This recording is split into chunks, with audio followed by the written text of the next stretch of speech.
Welcome to this lecture series in linear algebra.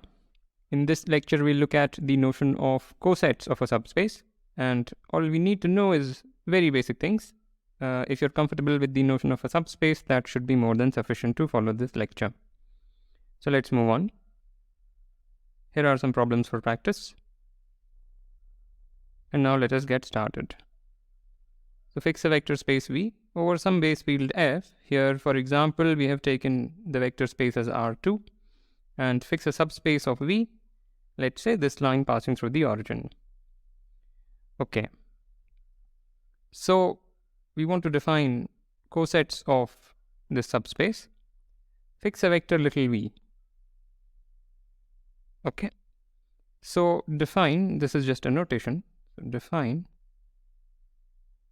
v plus u as, so that's the, this is just a notation and this is what it means. So you pick a vector in u and add v to it. Pick another vector, add v to it. You do this for all the vectors in u. What you get, you name as little v plus capital U. So what does this look like? It is just translating this entire thing by the vector v. So that's what it will look like. This is v plus u. Okay, and now we can define a coset. So a subset S of v is said to be a coset of u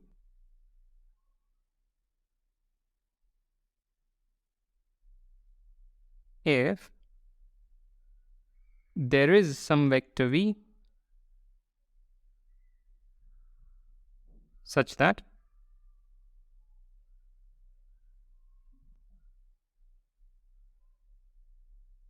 the subset S is v plus u. So a subset S of v is said to be a coset of u if it is a translate of u in natural language. Okay.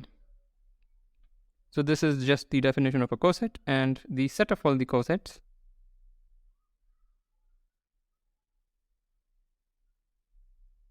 is denoted by this symbol. And how do we read it? We read it as v mod u. Okay. So just some definitions and notations, nothing very complicated going on. Note that if little u is in capital U, then little u plus capital U is same as capital U. Of course, this can be seen by this algebraic definition, but what is going on is if you pick something in U and you add this to all things in U, of course, you're going to recover U. Visually, this should be obvious. Okay. So that's just a very simple definition. As an exercise, you should tussle with the following. It's a very simple exercise. Suppose we define a linear map from R2 to R as, and let K be the kernel of T. Recall the kernel is all those vectors which are mapped to 0 under the transformation T. What are the cosets of K? Draw them. All right. So now here is a very fundamental property of cosets. The set of all the cosets of any given subspace partition the entire vector space. All right, so the statement is self-explanatory if you look at this picture. The cosets are all these lines, and of course they partition the entire R2. Everything has to lie on exactly one of these lines. Okay.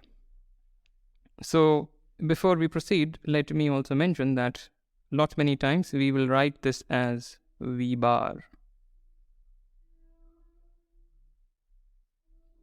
So this of course suppresses the dependence on the subspace. For different subspaces, this will be different. But when there is only one subspace hanging around, it is good to just abbreviate this thing to V bar. It helps.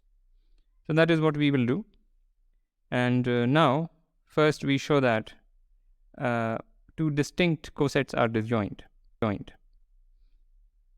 Okay, so to do this, to do that, let V1 and V2 be two vectors such that the corresponding cosets intersect non-trivially. So we want to show that actually the cosets are the same. That is, these two things are the same. So this will show that two distinct cosets do not intersect. So we will show that.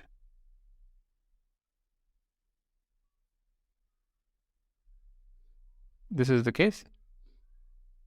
Now since they intersect non-trivially, we can choose some vector v in their intersection. So then v can be written as v1 plus x1, and v can also be written as v2 plus x2 for some x1 and x2 in the subspace U. Why is that? Well, by definition, v bar, sorry, what have I written? This is v, I'm sorry about that. So this intersected non-trivially, so we just picked a vector in the intersection.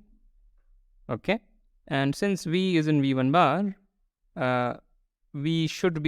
one should be able to write v as v1 plus something in u.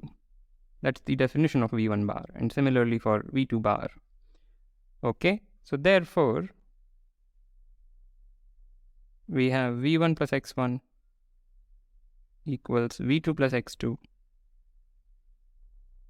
and hence v1 is equal to v2 plus x2 minus x1. Therefore, v1 plus u is equal to plus u, but this is equal to, and this is a little bit of an exercise, very small exercise. So here things have to be understood. This is a set. v2 plus that set just means add v2 to everything in here and create another set. That's what it means. So this is equal to that is nothing. It's very simple, but has to be proven. And now since this lies in the space U, as we noted, this thing is again U. So why? x1 and x2, so here, yeah, x1 and x2 are in the space U. Therefore, their difference is also in U, and therefore this is equal to U. So this is equal to v2 plus U. So the upshot is v1 bar is equal to v2 bar. So we have shown the orange thing. And we should also show that everything is in one of the cosets, but to do that, just note that v is always in v bar. This is for all vectors. Right? This is trivial.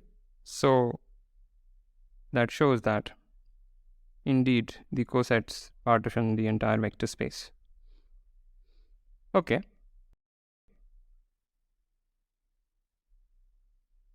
So here is a simple lemma about equivalence between various ways of saying the same thing.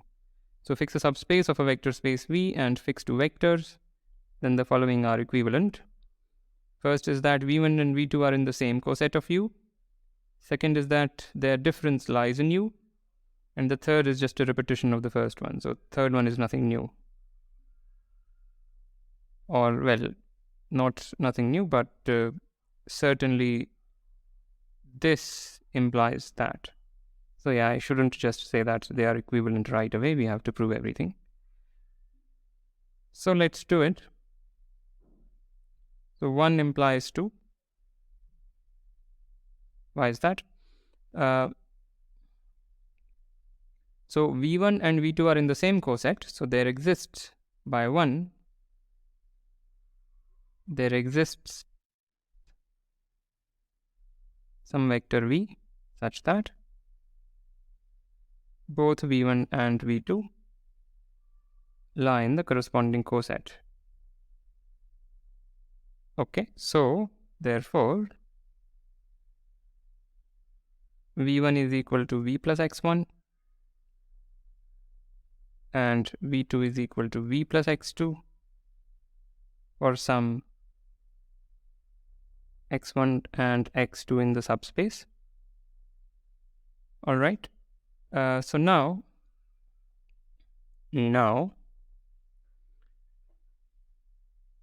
take the difference. So this implies V1 minus V2 is equal to x1 minus x2. Just take the difference of these two equations. So we see that this thing is of course in U because x1 and x2 are in U. So this implies 2. This implies V1 and the difference of V1 and V2 is in U, and that is 2. So 1 implies 2 has been proven. 2 implies 3.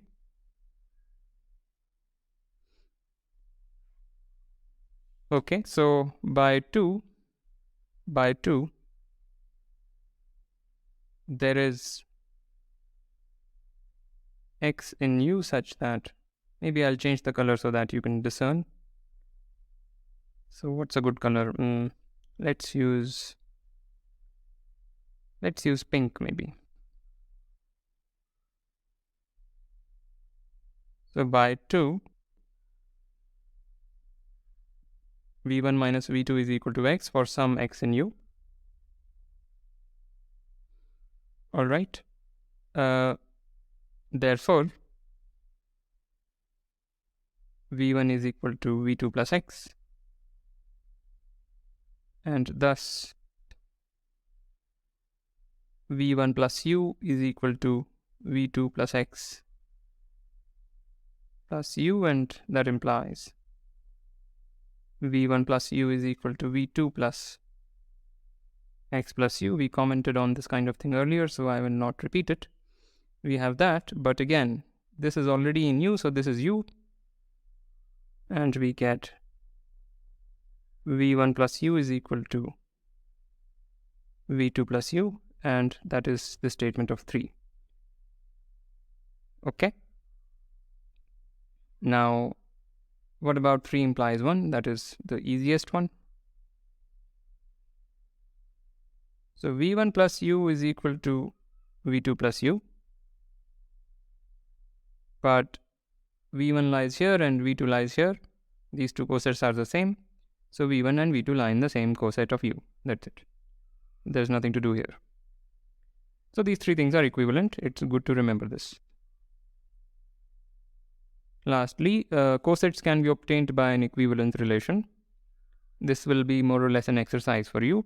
So the setup is the same. Let U be a vector space, a subspace of a vector space V. Define a relation tilde on V as V1 tilde V2 if and only if their difference lies in the subspace. So here is the exercise.